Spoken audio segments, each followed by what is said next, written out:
Hello, I'm Peter Marzano. And this is Gabby Marzano. And Peter, what an exciting two first games we had. And we came back with a miraculous win in Game 2.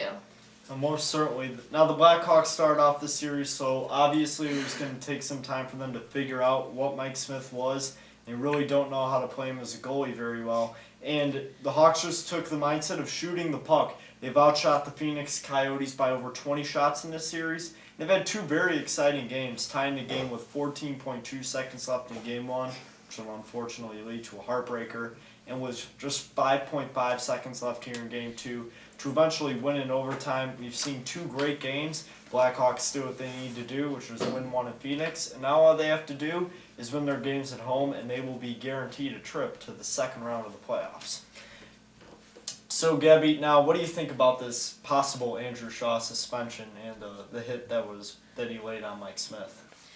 The league would be making a very poor decision if he suspended Shaw. There's no way that he could have avoided Mike Smith. That's absolutely true. I think there are a lot of theatrics that Mike Smith put into that, and no offense to him, but I definitely think that he stretched it out a bit, especially considering that I think if he really was injured, he wouldn't have come back in the game.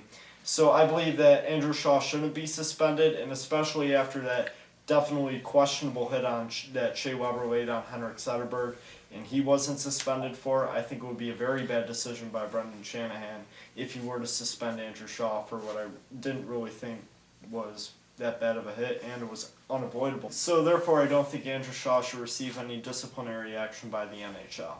Now, the Blackhawks, after winning Game 2 in a quite nice fashion, also received some great contributions from unlikely heroes, including 2 goals by Brian Bickle and a goal by Brandon Bullock.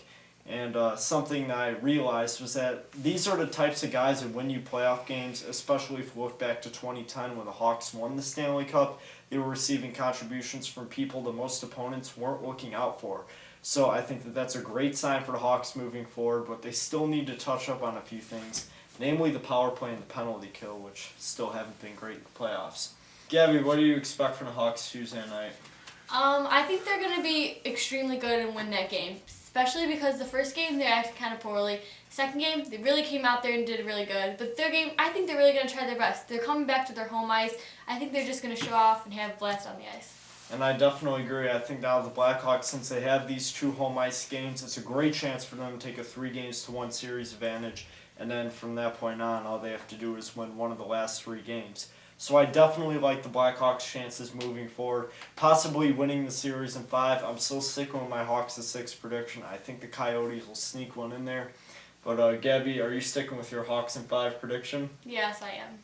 All right, but regardless, the Blackhawks definitely impressed me last night with a great win, and I'm definitely very happy with that, especially with that late momentum with that game-tying goal. And definitely look out for the Blackhawks to have a very exciting game Tuesday night, hopefully leading to a win, as we expect it to be.